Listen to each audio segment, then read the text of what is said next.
How to flip your video on InShot app. Hello guys, in today's video I'm gonna show you how to flip your video on InShot in less than 1 minute. All what you have to do is simple. Go to InShot, as you can see right here. This is the home page. Now go down here, click on the video so you can upload a video.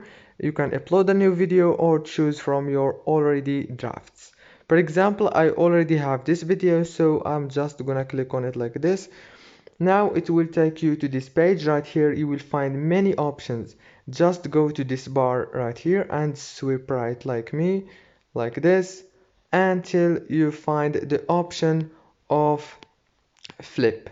Now click on flip like this and you can flip your video. As you can see, it's so easy and fast.